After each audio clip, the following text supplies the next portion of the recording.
Not every draft bust becomes a meme like Jamarcus Russell or Johnny Manziel. You out the conclusion. Turn around. Go back that way. Bye. See you. Next question. Some first-round picks didn't flame out in dramatic fashion. They simply faded away. These are the players who entered the league with hype, expectations, and star potential, but quietly disappeared from NFL history without much attention. They weren't the worst players ever, just the ones who never became what they were supposed to be. Today, we're counting down the top 10 forgotten NFL draft busts. If you love underrated NFL stories and deep-cut football history, hit that like button and subscribe for more. Laquon Treadwell entered the 2016 NFL Draft as one of the most polished receivers in college football. At Ole Miss, he was known for his physicality, body control, and ability to win contested catches. He finished his college career with 202 receptions, 2,393 yards, and 21 touchdowns. Four-man rush, Lawrence with Treadwell open. The defender fell down, and Treadwell taking advantage into Rams territory, leading many analysts to believe he would develop into a prototypical WR1 at the next level. The Minnesota Vikings selected him 23rd overall, hoping he would become the reliable outside target their offense desperately needed. But from the start, something didn't click. Treadwell struggled with separation, route timing, and adjusting to NFL speed. His rookie season was almost non-existent. One catch for 15 yards. Injuries, limited snaps, and confidence issues kept him on the sidelines. Despite being given multiple opportunities, Treadwell never found consistent footing in Minnesota. Over his first 3 seasons, he finished with just 56 catches, 517 yards, and 1 touchdown, far from the production expected of a first-round wideout. While he improved slightly in 2018, drops and miscommunications plagued his game, and the Vikings declined his 5th-year option before eventually releasing him. Treadwell bounced around the league, signing short-term deals with teams like the Falcons, Jaguars, Seahawks, and Cardinals. At times, he flashed the talent that made him a first-round pick, like his 434-yard season with Jacksonville in 2021, but he could never sustain it. He ultimately became a depth receiver and practice squad option rather than a foundational piece. What keeps Treadwell off the list of infamous busts is that he didn't flame out dramatically. He wasn't a locker room problem, nor did he vanish immediately. He simply faded, becoming another what if, a first-round receiver who stuck around the league but never justified his draft slot. Quietly, his career became a cautionary tale. Physical dominance in college doesn't always translate to NFL separation and success. Ereck Flowers is a perfect example of a player who wasn't an outright disaster, but still never lived up to the potential that made him a top 10 pick. Coming out of the University of Miami, Flowers was touted for his size, athleticism, and raw strength. At 6'6" and over 330 pounds, scouts projected him as a long-term franchise left tackle, the most valuable spot on the offensive line. The New York Giants, desperate to protect Eli Manning and fix their offensive front, took him 9th overall in the 2015 NFL Draft. From his first snaps in the NFL, problems started to show. Flowers struggled heavily with footwork, hand placement, and speed off the edge. Elite pass rushers frequently exposed him,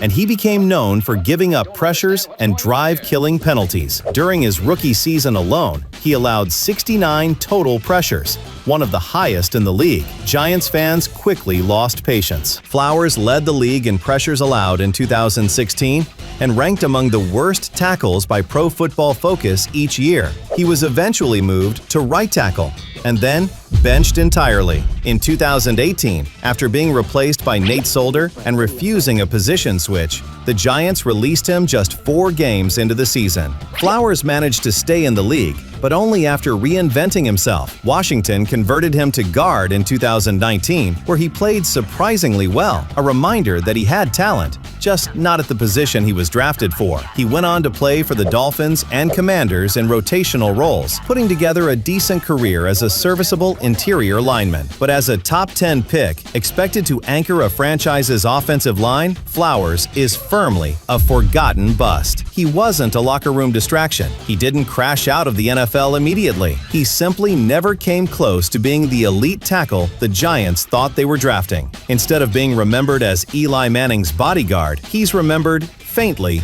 as the big tackle who never figured it out. Rashaun Woods entered the NFL as one of the most statistically dominant receivers in college football history. At Oklahoma State, he shattered records, including a legendary performance with 7 touchdowns in a single game, and finished his college career with 293 receptions, 4,414 yards, and 42 touchdowns. The San Francisco 49ers, desperate for new offensive playmakers after the departure of Terrell Owens, selected Woods with the 31st pick in the 2004 NFL Draft, fully expecting him to become their next star wideout. But his NFL career never even left the runway. Woods struggled to adjust to the speed and physicality of the league. He fell behind on the depth chart, battled injuries, and clashed with the coaching staff over his work ethic and preparation. His rookie season ended with just 7 receptions for 160 yards and no touchdowns, a massive drop-off from expectations. By his second season,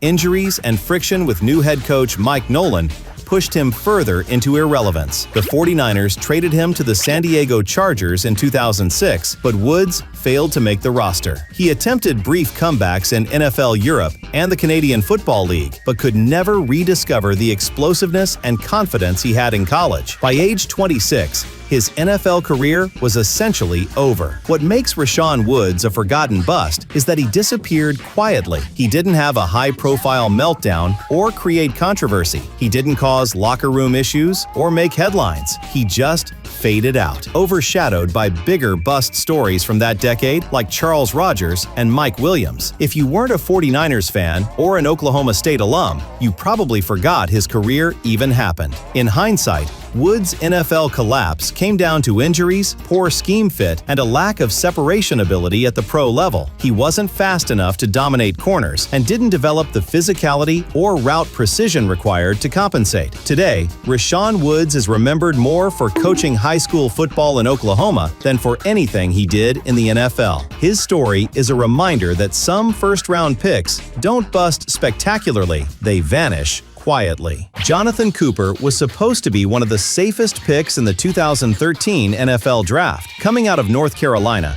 he was a dominant guard with elite athleticism, quick feet, and the versatility to thrive in both pass protection and run blocking. Scouts loved his explosiveness and mobility, and the Arizona Cardinals drafted him 7th overall, the highest a guard had been taken in over a decade. They envisioned Cooper anchoring their offensive line for the next 10 years. But before he could even take a regular season snap, disaster struck. In the 3rd week of the preseason, Cooper suffered a fractured fibula. The injury forced him to miss his entire rookie year, and though he returned in 2014, he was never the same. His strength, balance, and confidence took a major hit. What was once a dominant, agile guard now struggled to anchor against power rushers or execute in space the way he did in college. He rotated in and out of the lineup over his next 2 seasons in Arizona, unable to secure a consistent starting role. Coaches questioned his physicality and toughness, and he was eventually traded in 2016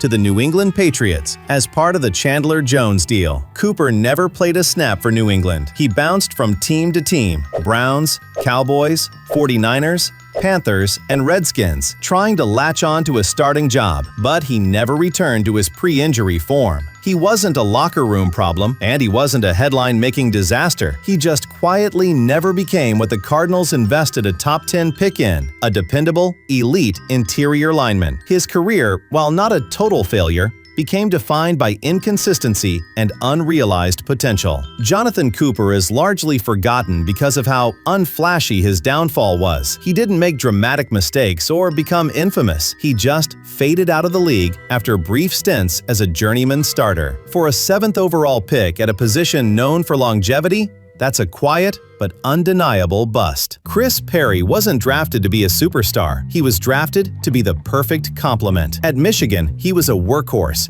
racking up 1,674 rushing yards and 18 touchdowns his senior year, winning the Doak Walker Award as the nation's top running back. The Cincinnati Bengals saw him as a perfect dual-threat partner to Rudy Johnson, a bruising runner already on the roster. Offensive-minded head coach Marvin Lewis envisioned a dynamic 1-2 punch. Instead, Perry's NFL career was derailed before it ever found rhythm. Hamstring injuries, abdominal issues, and later a severe ankle dislocation turned his career into a cycle of rehab and brief appearances. He missed most of his rookie year with injuries and didn't make his first significant impact until 2005, his only healthy season, when he recorded 606 total yards and showed real promise as a receiver out of the backfield. That would be the peak of his career. By 2006, he was back on injured reserve with a broken leg. In 2007, he didn't play a single snap. In 2008, the Bengals gave him one last shot as their starting running back after Rudy Johnson's release. It didn't work. Perry averaged just 2.6 yards per carry,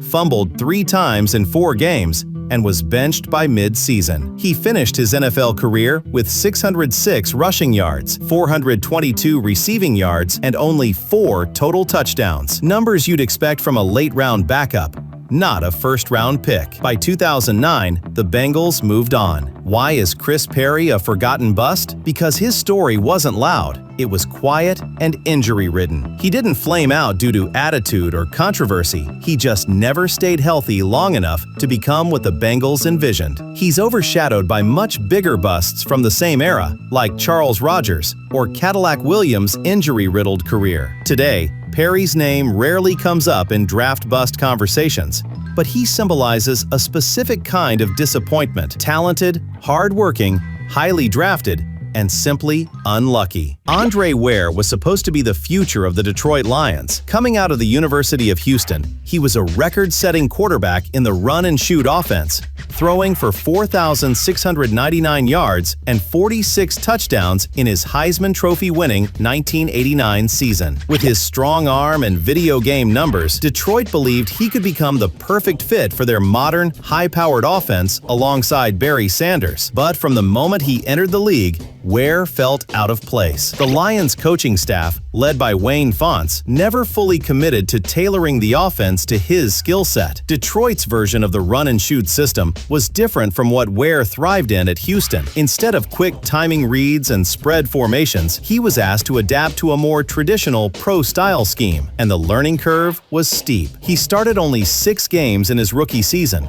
showing flashes but struggling with accuracy and decision-making. Over 4 seasons in Detroit, Ware appeared in just 14 games, throwing for 1,112 yards, 5 touchdowns, and 8 interceptions. He completed barely 51% of his passes and never earned the full trust of the coaching staff. By 1993, he was benched for good, stuck behind Rodney Peete and Eric Kramer on the depth chart. Unlike more notorious busts, Ware's downfall wasn't dramatic. It was quiet, frustrating, and full of missed opportunities. He didn't clash publicly with coaches, and he wasn't a locker room issue. He just couldn't bridge the gap between college system success and NFL complexity. After being released by Detroit, Ware bounced around training camps and later tried the CFL, where he found minor success with the Toronto Argonauts. What makes Andre Ware a forgotten bust is that he never completely imploded. He just disappeared. He didn't become a league-wide joke. He didn't sabotage his team. He simply faded.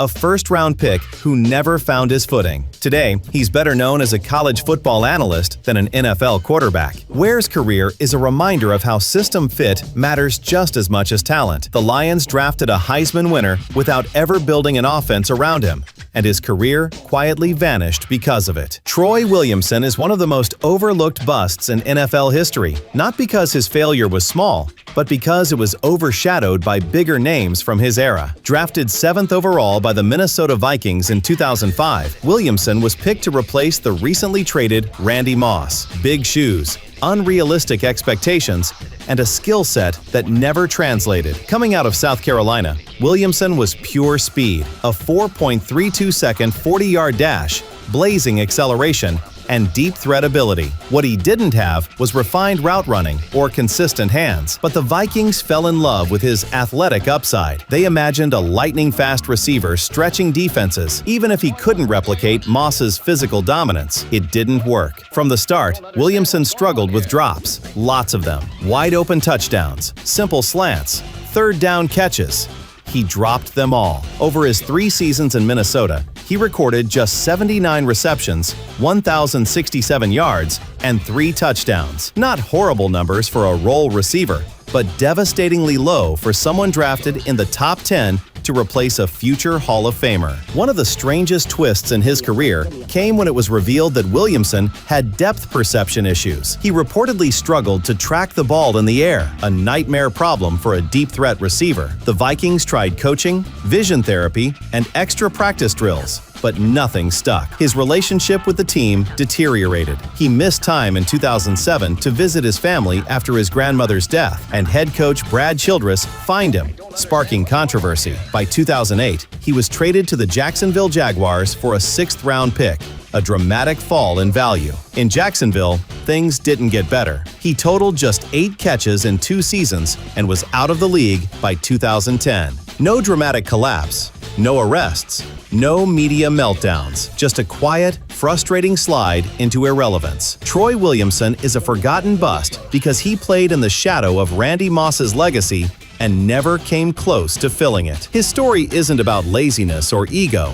It's about a gifted athlete stuck in the wrong role, with flaws that coaching couldn't fix. Lawrence Phillips is one of the most tragic and complex draft busts in NFL history, a player with undeniable talent whose career was undone by off-field issues rather than on-field failure alone. By the mid-1990s, Phillips was the most dominant running back in college football. At Nebraska, he helped lead the Cornhuskers to a national championship and was considered a generational talent. But he also had a long history of legal issues and violent behavior. Despite red flags, the St. Louis Rams drafted him 6th overall in 1996, passing on a little-known running back named Eddie George and a future Hall of Fame wide receiver, Marvin Harrison. From the very beginning, the Rams tried to manage the risk. They traded away all-pro running back Jerome Bettis to make room for Phillips, fully investing in him as the centerpiece of their offense. On the field, he showed flashes of brilliance,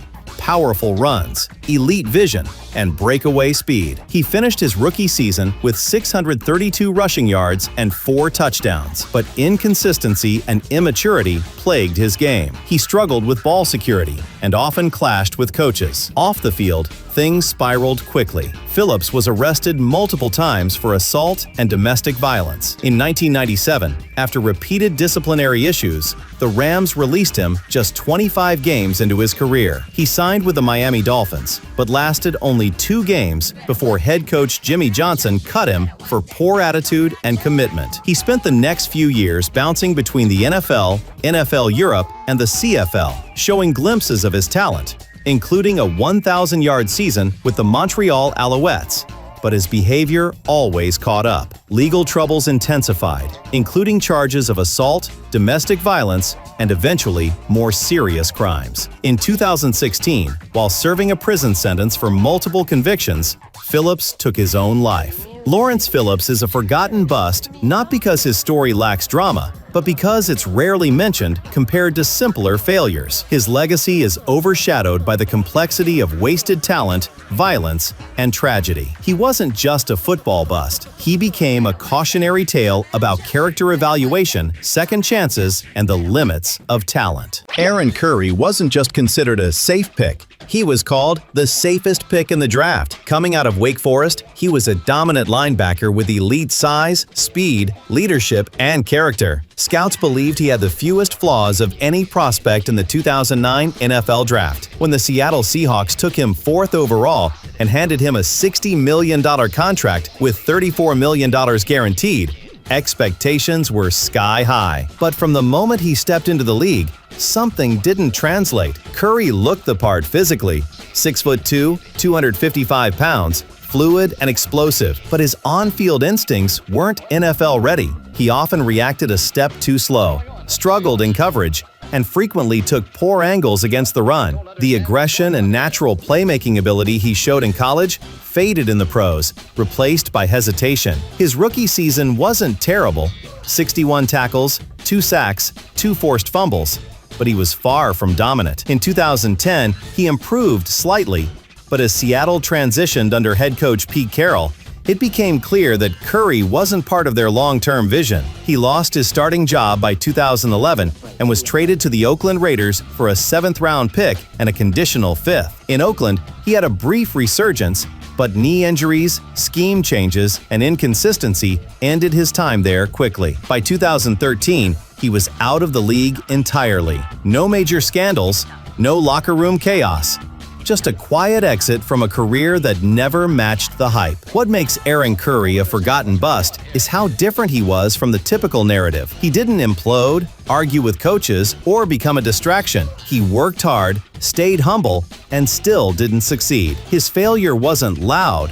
It was disappointing. Today, he's actually back in the NFL as a coach, serving as a linebackers coach for the Pittsburgh Steelers. A full-circle reminder that football IQ and leadership can still shine, even if a playing career doesn't. Aaron Curry's story is the definition of a quiet bust, a can't-miss player who simply missed. Justin Blackmon's story isn't as infamous as Jamarcus Russell or Johnny Manziel, but it's easily one of the most disappointing careers in recent draft history. Not because of lack of talent, but because of what could have been. At Oklahoma State, Blackmon was unstoppable. He was a 2-time Biletnikoff Award winner, posting back-to-back seasons with over 1,500 receiving yards and 18-plus touchdowns. He was physical, explosive after the catch, and routinely embarrassed defenders. The Jacksonville Jaguars believed they were drafting their franchise receiver when they selected him 5th overall in the 2012 NFL Draft. And early on, it looked like they were right. Blackmon's rookie season showed flashes of true star potential. He recorded 64 catches for 865 yards and 5 touchdowns, including a monster 236-yard game against the Houston Texans, the most by a rookie since 1996. He had strong hands, elite body control, and played with toughness rare for a young receiver. But off the field, everything unraveled. Even before the draft, Blackmon had 2 DUI arrests. In the NFL, suspensions began to pile up. He was suspended for the first 4 games of the 2013 season for violating the league's substance abuse policy. After returning, he posted 19 catches for 326 yards in just 4 games. Elite production in a small sample, before being suspended indefinitely for another violation. That was the last NFL game he ever played. Blackmon never officially retired, but he never returned to the field. Multiple attempts at reinstatement were denied, and personal struggles kept him away from football permanently. In just 20 career games, he posted 1,280 yards and 6 touchdowns. A glimpse into how dominant he could have been over a full career. He isn't remembered like other busts because his downfall wasn't loud or erratic. It was quiet, sad, and sudden. No dramatic interviews, no viral moments. Just a young star who couldn't escape his demons. Justin Blackmon is the perfect example of a forgotten bust. Not notorious enough for constant headlines, but too talented to be completely forgotten. He didn't fail because he couldn't play. He failed because he never got the chance to fully show he could. And there you have it. 10 first-round picks who didn't crash and burn spectacularly, but quietly faded from NFL memory. These weren't the classic headline-making busts. They were the almosts, the maybes, the what-could-have-been stories that slipped through the cracks of football history. Each one came into the league with promise, hype, and potential, and each one serves as a reminder that the NFL doesn't just test talent, it tests discipline, durability, mindset, and opportunity. So, which of these forgotten draft busts surprised you the most? Did I miss someone you think deserves a spot on this list? Let me know in the comments. I read every one. If you enjoyed this deep dive into NFL draft history, make sure to like the video, subscribe, and turn on notifications so you never miss another countdown from FootballLore.